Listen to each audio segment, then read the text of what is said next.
Vous entrez dans une pièce. Tous les regards se tournent vers vous, et à cet instant précis, avant même d'ouvrir la bouche, vous commettez l'erreur que Machiavel décrivait il y a 5 siècles. L'erreur qui transforme les leaders en suiveurs. L'erreur qui donne une apparence de faiblesse aux personnes les plus influentes. L'erreur qui détruit en quelques secondes une aura que vous avez mis des années à construire. Et le pire dans tout ça, 93% de ce que vous avez entendu sur la communication non verbale est complètement faux. Des études récentes de 2024 et 2025 ont démoli pratiquement tout ce que les gourous du développement personnel ont enseigné ces dernières décennies. La fameuse statistique selon laquelle 93% de la communication serait non verbale. Mensonge. Une mauvaise interprétation d'une étude des années 60. Qui n'a jamais dit ça? Les power poses, qui promettaient d'augmenter votre testostérone et de diminuer votre cortisol. La chercheuse elle-même qui a créé le concept est revenue sur ses pas, en affirmant que les effets ne sont pas sustenus. Alors, qu'est-ce qui détruit vraiment votre aura? Ce n'est pas votre posture. Ce n'est pas votre contact visuel. Ce n'est pas la façon dont vous positionnez vos épaules. L'erreur fatale se trouve dans votre esprit. Et elle se manifeste d'une manière si automatique, si invisible, que vous la commettez probablement en ce moment même, sans vous en rendre compte. Dans les prochaines minutes, vous allez découvrir exactement quel comportement sabote votre ascendant. Et plus important encore, vous allez comprendre pourquoi Machiavel, il y a 5 siècles, avait déjà identifié ce schéma comme la plus grande faiblesse de ceux qui recherchent le pouvoir. Commençons. Première partie. Le mythe des 93%. En 1967, le professeur Albert Mehrabian a mené 2 petites études sur la communication émotionnelle à l'Université de Californie. Il voulait comprendre comment les gens interprètent les messages, lorsque les mots disent une chose et que le ton ou l'expression faciale en dit une autre. L'étude était simple. Les participants écoutaient des mots comme « cher » ou « terrible » prononcés sur différents tons de voix. Dans d'autres cas, ils voyaient des photos de visages avec différentes expressions. Le résultat fut une formule, 7% pour les mots, 38% pour le ton de la voix, 55% pour l'expression faciale. Total, 93% de la communication serait non verbale. Cette formule s'est répandue dans le monde comme une traînée de poudre. C'est devenu un évangile. Des consultants en affaires facturaient des fortunes pour apprendre aux gens à croiser les bras de la bonne manière. Des coachs de vente promettaient que maîtriser la communication non verbale était la clé pour conclure n'importe quelle affaire. Des conférenciers hurlaient sur scène que vos mots étaient presque irrelevants par rapport à la façon dont vous vous mouviez. Une industrie billionnaire est née de cette unique statistique. Le problème, Mehrabian lui-même a passé des décennies à essayer de corriger cette mauvaise interprétation dans des interviews, des articles et même sur son propre site web. Il a répété inlassablement le même message. Ces études portèrent sur des situations très spécifiques. Quand quelqu'un dit « je vais bien » avec une expression triste. Quand il y a un conflit entre le verbal et le non-verbal. Quand vous essayez de déchiffrer l'état émotionnel de quelqu'un qui est ambigu. Il n'a jamais dit que 93% de toute communication est non-verbale. Ce serait absurde. Réfléchissez-y un instant. Si c'était vrai, vous pourriez assister à une conférence en japonais sans comprendre un mot, et quand même saisir 93% du message. Vous pourriez lire un contrat en regardant uniquement l'expression faciale de l'avocat. Vous pourriez apprendre la physique quantique en observant la posture du professeur. Clairement, ça ne fonctionne pas. En 2025, des chercheurs de l'université de Bath ont publié une méta-analyse dévastatrice. Ils ont analysé des décennies d'études sur la crédibilité et la communication non verbale. La conclusion, les signaux non verbaux ne sont pas des prédicteurs fiables de la crédibilité. Les personnes qui paraissent confiantes ne sont pas nécessairement plus compétentes. Les personnes qui paraissent nerveuses ne sont pas nécessairement moins capables. Les personnes qui maintiennent un contact visuel ferme ne sont pas nécessairement plus honnêtes. Les personnes qui croisent les bras ne sont pas nécessairement fermées à vos idées. L'obsession pour la communication non verbale a créé toute une génération concentrée sur les mauvais signaux. Des millions de personnes ont gaspillé un temps précieux à apprendre à feindre la confiance à travers des gestes et des postures. Pendant ce temps, le véritable saboteur de l'aura continue d'opérer dans l'ombre, invisible, automatique, dévastateur. Deuxième partie, la supercherie des power poses. En 2010, la chercheuse Amy Cuddy a publié une étude qui promettait de révolutionner la façon dont nous comprenons le pouvoir et la confiance. L'idée était simple et séduisante. Adoptez une posture de pouvoir pendant 2 minutes, bras ouverts, pieds écartés, occupant de l'espace, et votre corps va répondre. La testostérone augmente, le cortisol diminue. Vous vous sentez plus confiant et agissez de manière plus assertive. La conférence TED de Cuddy sur les Power Poses est devenue l'une des plus regardées de l'histoire. Plus de 70 millions de vues. Des livres ont été écrits, des carrières ont été construites sur cette idée. Des entreprises entraînaient leurs employés à adopter des positions de super-héros avant des réunions importantes. Le problème, les effets ne se sont pas répliqués. Quand d'autres scientifiques ont tenté de reproduire l'étude, les résultats ont disparu. Il n'y a pas eu d'augmentation de la testostérone. Il n'y a pas eu de diminution du cortisol. En 2016, l'une des co-auteurs de l'étude originale, Dana Carney, a publié une déclaration publique. Elle a dit qu'elle ne croyait plus que les effets étaient réels. Elle a dit que la preuve était trop faible. Elle a demandé aux gens d'arrêter de citer l'étude comme preuve de quoi que ce soit. Vous avez bien lu, la créatrice elle-même du concept a abandonné sa création. Mais l'industrie du développement personnel a fait comme si de rien n'était. Les gourous continuent de vendre des power poses. Les consultants continuent d'enseigner des positions de pouvoir. Les livres continuent dans les rayons. Parce que la vérité ne se vend pas aussi bien que la fantaisie. Et la vérité, c'est que vous ne pouvez pas pirater votre système nerveux avec une pause de 2 minutes. Vous ne pouvez pas feindre la confiance et faire croire à votre corps. Vous ne pouvez pas tromper votre propre cerveau avec une astuce de posture. Si c'était si facile, l'anxiété sociale n'existerait pas. Tout le monde adopterait une position de super-héros pendant 2 minutes. Et c'est tout. Problème résolu. Mais le problème n'est pas dans le corps. Le problème est dans l'esprit. Et spécifiquement, il se trouve dans un comportement qu'aucune pause ne peut corriger. Troisième partie, ce que Machiavel a vraiment dit.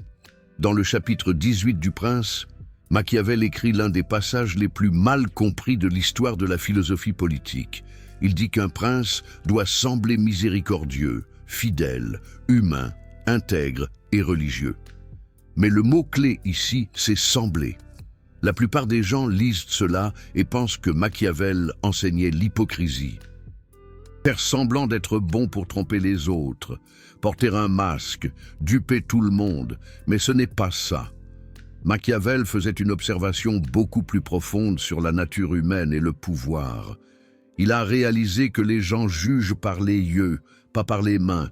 Autrement dit, les gens voient ce que vous projetez, pas ce que vous êtes réellement. Ils n'ont pas d'accès direct à votre âme. Ils ne peuvent pas lire vos pensées. Ils ne peuvent qu'observer vos actions et interpréter vos intentions. Et voici le point crucial. Si vous comprenez cela, vous arrêtez de vous soucier de qui vous êtes et commencez à contrôler ce que vous projetez. Vous comprenez que la perception est le seul champ de bataille qui compte. Mais si vous ne comprenez pas cela, vous faites exactement l'opposé. Vous essayez de convaincre les gens de qui vous êtes réellement. Vous expliquez, vous justifiez. Vous vous défendez avant d'être attaqué. Vous offrez un contexte que personne n'a demandé. Vous racontez votre histoire pour qu'ils comprennent vos motivations. Vous demandez, implicitement ou explicitement, qu'ils voient au-delà de la surface. Et c'est exactement ce que Machiavel considérait comme la plus grande faiblesse possible. Dans les discours sur la première décade de Tite-Live, il va encore plus loin. Machiavel argumente que la personne qui dépend des autres pour la validation n'aura jamais de pouvoir véritable. Le pouvoir appartient à qui est autosuffisant, à qui n'a pas besoin que les autres soient d'accord, à qui n'a pas besoin que les autres comprennent, à qui n'a pas besoin que les autres approuvent. Il a observé que les grands leaders de la Rome antique n'expliquaient jamais leurs décisions au peuple. Ils agissaient. Si le résultat était bon, aucune explication n'était nécessaire. Si le résultat était mauvais, aucune explication ne serait suffisante. L'explication, dans n'importe quel scénario, était une perte de temps et de pouvoir. Quand vous sentez le besoin de vous expliquer, vous communiquez une chose et une seule chose: que l'opinion de l'autre personne sur vous est plus importante que votre propre opinion sur vous-même. C'est fatal. Et c'est pour cela que Machiavel n'enseignerait jamais les power poses. Il ne se soucierait pas de la façon dont vous positionnez vos épaules. Il demanderait « Pourquoi avez-vous besoin de leur approbation ?» Et cette question révèle la véritable erreur fatale. Quatrième partie, la neuroscience de la quête d'approbation. En 2024, des chercheurs ont publié une étude utilisant une technique appelée randomisation mendélienne. Cette technique est puissante parce qu'elle permet d'établir des relations causales, pas seulement des corrélations. La plupart des études ne peuvent que montrer que deux choses se produisent ensemble, mais la randomisation mendélienne utilise des variations génétiques comme instrument naturel pour tester la causalité, et ce qu'ils ont découvert était révélateur. Le cortisol, l'hormone du stress, cause l'anxiété. Pas seulement est associé à l'anxiété, cause. Cela signifie que lorsque votre corps libère du cortisol, votre cerveau interprète cela comme un danger. Vous entrez en mode survie. Vos pensées deviennent plus négatives. Votre capacité à évaluer les situations avec clarté diminue. Et que se passe-t-il lorsque vous cherchez l'approbation et ne la recevez pas? Cortisol. Que se passe-t-il lorsque vous vous expliquez et que la personne ne semble pas convaincue? Plus de cortisol. Que se passe-t-il lorsque vous justifiez vos décisions et rencontrez de la résistance? Encore plus de cortisol. Que se passe-t-il lorsque vous attendez une validation et rencontrez le silence? Une avalanche de cortisol. Vous entrez dans un cycle vicieux chimique. Plus vous essayez de convaincre, plus vous devenez anxieux. Plus vous devenez anxieux, plus vous semblez désespéré. Plus vous semblez désespéré, moins vous avez d'aura. Et voici la partie la plus cruelle. D'autres études de 2024 ont montré que les personnes atteintes d'anxiété sociale ont une récupération de cortisol altérée. Autrement dit, après un événement stressant, le cortisol prend plus de temps à revenir à la normale. Une personne sans anxiété sociale a un pic de cortisol et revient au niveau basal en quelques heures. Une personne atteinte d'anxiété sociale peut prendre la journée entière, ou plus. Cela signifie que si vous avez l'habitude de chercher l'approbation, chaque interaction sociale devient plus difficile que la précédente. Vous ne vous rétablissez jamais complètement avant la prochaine rencontre. Le cortisol s'accumule, l'anxiété s'intensifie et le cycle devient de plus en plus inéchappable. Mais il y a plus. Les chercheurs ont également découvert que les personnes ayant une moindre réactivité au cortisol, c'est-à-dire les personnes dont le corps n'entre pas en panique facilement, ont de meilleures performances dans les situations sociales. Pas parce qu'elles sont plus confiantes au sens traditionnel, mais parce qu'elles n'essaient de convaincre personne de rien. Elles existent simplement. Elles parlent quand elles ont quelque chose à dire. Elles se taisent quand elles n'en ont pas. Elles ne ressentent pas le besoin de combler le silence avec des justifications. Elles n'interprètent pas chaque expression faciale comme un jugement. Elles ne vivent pas dans un état d'alerte constant, attendant l'approbation ou le rejet. Et cette absence de besoin est exactement ce que Machiavel décrirait comme le pouvoir. La personne puissante n'a pas besoin de validation parce qu'elle s'est déjà validée. La source de sa certitude est à l'intérieur d'elle, pas à l'extérieur. Cinquième partie. Les 3 signes que vous commettez l'erreur fatale. Maintenant que vous comprenez la théorie, passons à la pratique. Il existe 3 comportements automatiques qui révèlent que vous cherchez l'approbation. Et tous détruisent votre aura instantanément. Premier signe, vous parlez avant qu'on ne vous le demande. Imaginez la situation suivante. Vous arrivez en retard à une réunion. Tout le monde est déjà assis. Les conversations s'arrêtent quand vous entrez. Quelle est votre réaction automatique? Si vous commencez à expliquer le trafic, le problème avec la voiture, l'imprévu qui s'est produit, l'appel de dernière minute qui vous a retardé, vous commettez l'erreur fatale. Pourquoi? Parce que personne n'a demandé d'explication. Vous avez supposé que vous deviez vous justifier. Vous avez supposé qu'ils vous jugeaient. Vous avez supposé que leur opinion sur votre retard est plus importante que de simplement continuer la réunion. Vous avez démontré que vous avez besoin de leur approbation pour vous sentir à l'aise. Comparez avec l'alternative. Vous entrez, vous vous asseyez et vous dites « Nous pouvons commencer ». Aucune explication, aucune justification, aucune admission que vous avez besoin de leur approbation. Si quelqu'un demande pourquoi vous êtes en retard, vous pouvez répondre brièvement, sans drame, sans excès de détails. Mais vous n'offrez pas d'explication que personne n'a demandé. C'est l'aura. Deuxième signe, vous répondez à des objections que personne n'a faites. Celle-ci est plus subtile et donc plus dangereuse. Vous entrez dans une pièce et présentez une idée lors d'une réunion. Au milieu de votre présentation, vous dites « Je sais que certains d'entre vous pensent peut-être que c'est très cher, mais laissez-moi vous expliquer pourquoi cela en vaut la peine. » Vous venez de créer une objection que peut-être personne n'avait en tête. Vous avez semé le doute. Vous avez prononcé le mot « cher » et maintenant, tout le monde pense au coût. Et plus important encore, vous avez montré que vous anticipez une résistance. Vous avez montré que vous vous souciez de leur opinion. Vous avez montré que vous avez besoin de les convaincre. Vous avez montré votre peur. Machiavel dirait que vous avez révélé votre faiblesse. Et au moment où vous révélez une faiblesse, vos adversaires savent exactement où attaquer. La personne avec une véritable aura présente son idée et attend. S'il y a des objections, elle répond.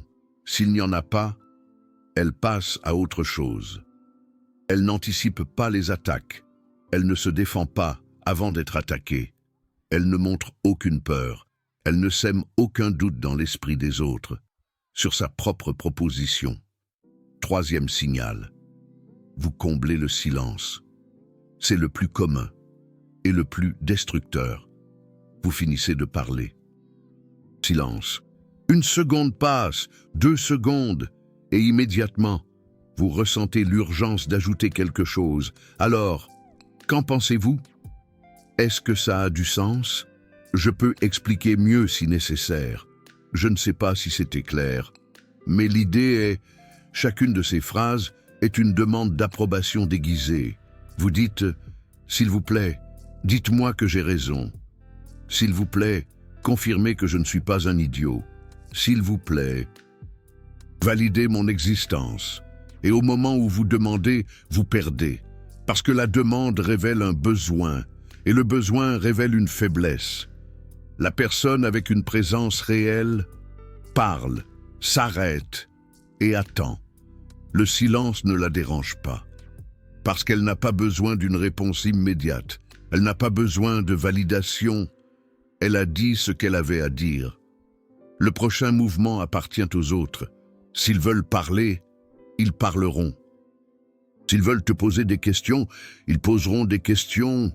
Et s'ils veulent rester silencieux, c'est très bien. Le silence ne signifie pas rejet. Il signifie simplement silence. 6e partie. La science du silence.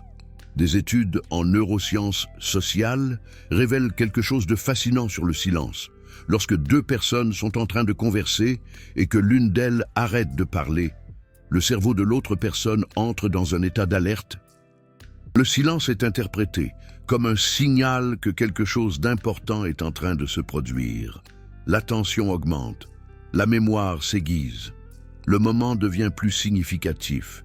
Cela se produit parce que notre cerveau a évolué dans des environnements où le silence signalait fréquemment un danger, un prédateur qui s'approche, une embuscade imminente, quelque chose qui exigeait une attention totale.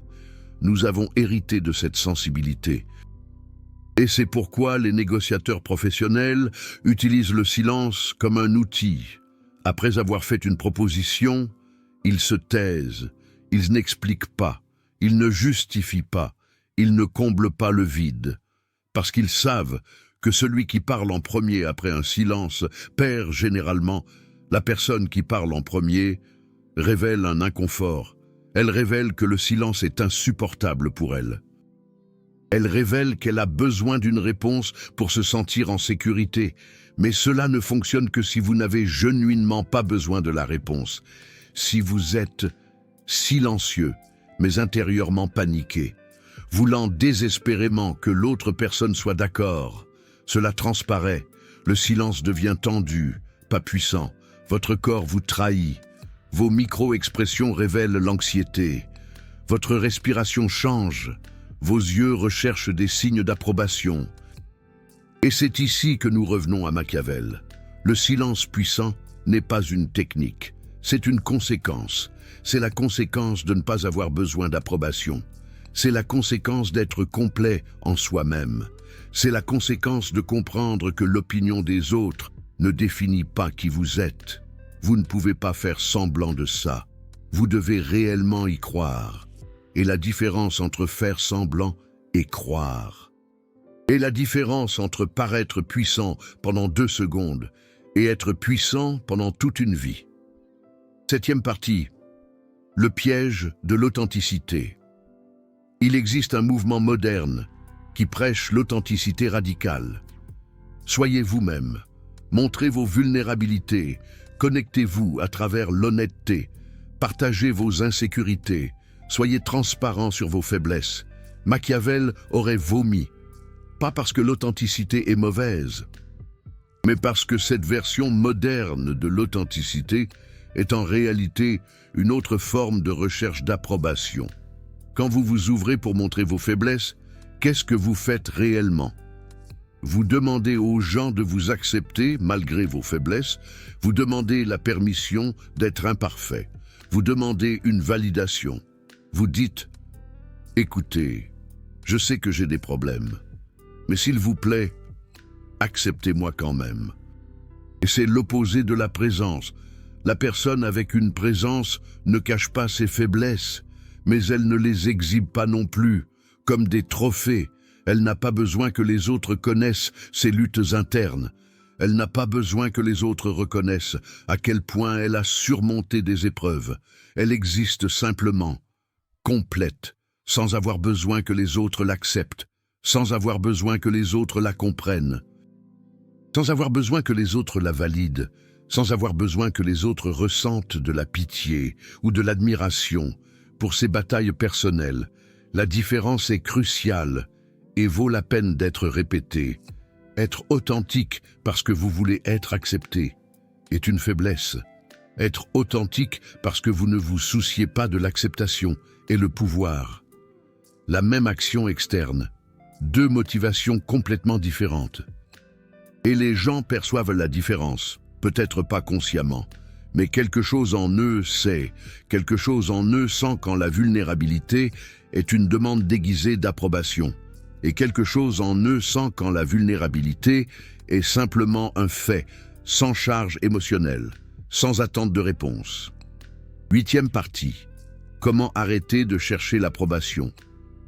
Après tout cela, la question pratique demeure: comment changez-vous un comportement? Aussi automatique, comment reprogrammez-vous des décennies de conditionnement social? La réponse ne se trouve pas dans les techniques de communication non verbale. Elle ne se trouve pas dans les power poses. Elle ne se trouve pas dans la mémorisation de scripts sur ce qu'il faut dire et ce qu'il ne faut pas dire. La réponse se trouve dans le changement de votre relation avec l'approbation. Premier pas, acceptez que vous ne pouvez pas contrôler ce que les autres pensent de vous. Cela semble évident, mais pensez profondément. Chaque fois que vous vous expliquez, vous essayez de contrôler la perception de l'autre. Et cette tentative de contrôle est la racine du problème. Vous ne pouvez pas faire en sorte que les gens vous respectent en expliquant pourquoi ils devraient le faire. Vous ne pouvez pas faire en sorte que les gens aient confiance en vous justifiant. Vous ne pouvez pas faire en sorte que les gens vous admirent en demandant leur approbation. Leur perception leur appartient, pas à vous. Vous pouvez influencer par vos actions au fil du temps, mais vous ne pouvez pas contrôler par des mots en un instant. Et plus vous essayez de contrôler, plus vous perdez le contrôle. C'est un paradoxe, troublant, mais essentiel. Deuxième étape, apprenez à aimer l'inconfort du silence. Commencez petit. Lors de votre prochaine conversation, quand vous aurez fini de parler, arrêtez-vous, simplement. N'ajoutez rien, ne demandez pas d'avis, ne comblez pas le vide. Attendez, c'est tout. Oui, ce sera inconfortable. Oui, votre corps aura envie de parler, de réagir. Oui, vous sentirez l'urgence de compléter, d'expliquer, de chercher la confirmation. Cette validation externe. Oui, votre cœur va s'accélérer. Oui, vos mains peuvent devenir moites. Ne cédez pas, restez dans le silence, profond, respirez et observez ce qui se passe. La plupart du temps, l'autre personne va parler, et ce qu'elle dira sera beaucoup plus utile que tout ce que vous auriez pu ajouter. Et si elle ne parle pas, si le silence continue, ce n'est pas grave. Le monde ne s'écroule pas. Vous survivez. Et chaque seconde de silence que vous supportez renforce votre muscle de ne pas avoir besoin. Cette indépendance est une force. Troisième étape, éliminez les questions de validation, ces petites phrases anodines qui trahissent une insécurité profonde. Est-ce que c'est clair? Vous comprenez? Qu'est-ce que vous en pensez? C'est bon comme ça? Ça a du sens? Ces questions semblent inoffensives, mais ce sont des demandes déguisées d'approbation. Remplacez-les par des déclarations affirmées, assurées, au lieu de « est-ce que c'est clair ?» Dites « voilà ce que je pense ». Au lieu de « vous comprenez ?» dites « si vous avez des questions, je suis là ». Au lieu de « qu'est-ce que vous en pensez ?» Ne dites rien. Laissez le silence. Parlez. Au lieu de « c'est bon comme ça », dites « j'ai terminé ». La différence est subtile, mais l'impact sur votre aura, votre présence, est énorme. Quatrième étape. Considérez le rejet comme une simple information.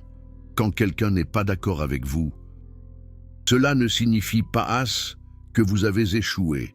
Cela signifie que vous avez des perspectives différentes. C'est tout. Quand quelqu'un ne vous aime pas, cela ne signifie pas que vous êtes déficient, inadéquat. Cela signifie que vous n'êtes pas compatible. C'est une question d'affinité. Quand quelqu'un vous critique, cela ne signifie pas que vous devez changer. Cela signifie que vous avez une nouvelle information à considérer avec discernement. Considérer, ne pas accepter automatiquement, ne pas rejeter automatiquement, juste considérer. La personne qui cherche l'approbation interprète tout rejet comme une attaque personnelle, comme une preuve qu'elle est inadéquate, insuffisante, comme une évidence qu'elle doit s'expliquer mieux, convaincre plus, justifier ses choix, se rendre vulnérable. La personne avec une véritable aura, une présence magnétique, interprète tout rejet comme une simple donnée, rien de plus, rien de moins, juste de l'information. Et l'information peut être utile ou inutile, elle peut être intégrée ou écartée, mais elle n'est jamais un jugement final sur votre valeur en tant que personne. Vous êtes plus que cela. 9e partie. Le paradoxe final. Voici l'ironie suprême de tout cela. Quand vous arrêtez de chercher l'approbation, vous recevez plus d'approbation. Quand vous arrêtez d'essayer d'impressionner, vous impressionnez davantage. Quand vous arrêtez d'avoir besoin qu'on vous aime, plus de gens vous aiment. Pourquoi? Parce que le besoin est répulsif. Nous sommes biologiquement programmés pour détecter le désespoir et biologiquement programmés pour nous en éloigner instinctivement. Quand quelqu'un a trop besoin de nous, quelque chose dans notre cerveau sonne l'alarme. Pourquoi cette personne a-t-elle autant besoin de mon approbation? Qu'est-ce qui ne va pas chez elle? Pourquoi n'est-elle pas complète sans moi? Ces questions sont inconscientes, mais elles sont puissantes.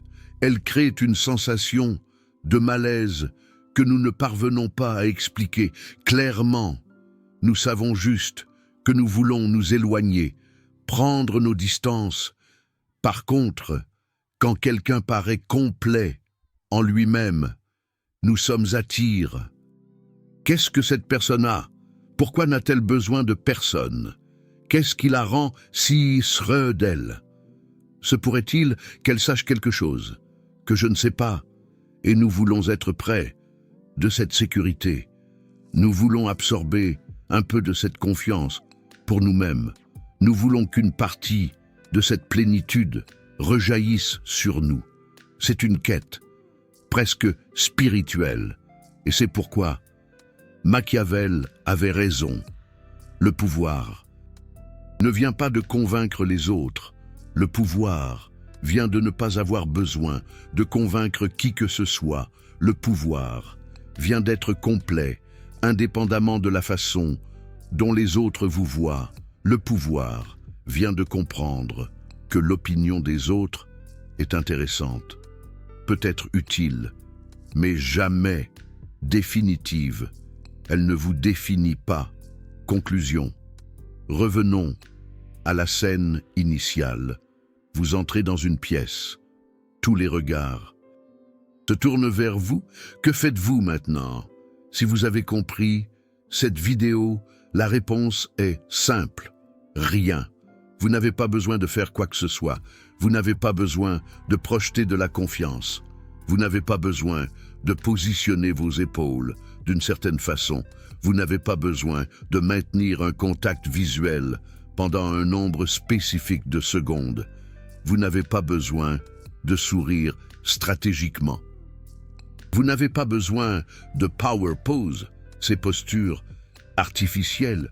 Vous existez simplement complet, sans avoir besoin qu'ils vous approuvent, sans avoir besoin qu'ils vous comprennent, sans avoir besoin qu'ils vous valident. Votre valeur est intrinsèque et c'est le seul secret de la présence qui fonctionne vraiment. Ce n'est pas ce que vous faites, c'est ce dont vous n'avez pas besoin. Machiavel le savait il y a 500 ans. La science est en train de le confirmer finalement, et maintenant vous le savez aussi. La question est, qu'allez-vous faire de cette connaissance? Ou plutôt, qu'allez-vous arrêter de faire? Quelle chaîne allez-vous briser? Si cette vidéo a changé quelque chose dans votre façon de penser la présence, mettez un j'aime, un petit geste, qui peut avoir de grandes conséquences. Pas pour me valider, bien sûr, mais pour que plus de gens puissent trouver ce contenu et bénéficier de cette sagesse ancestrale. Dans les prochaines vidéos, nous explorerons d'autres principes de Machiavel que la science moderne est enfin en train de confirmer, y compris le plus controversé de tous. Pourquoi les braves gens perdent souvent face aux gens stratégiques? Si vous ne voulez pas manquer ça, inscrivez-vous maintenant à cette chaîne pour ne rien rater. Et rappelez-vous, la vraie présence n'est pas quelque chose que vous projetez, c'est quelque chose que vous êtes au fond de vous. Quand vous arrêtez d'avoir besoin, vous commencez à avoir vraiment. À la prochaine vidéo.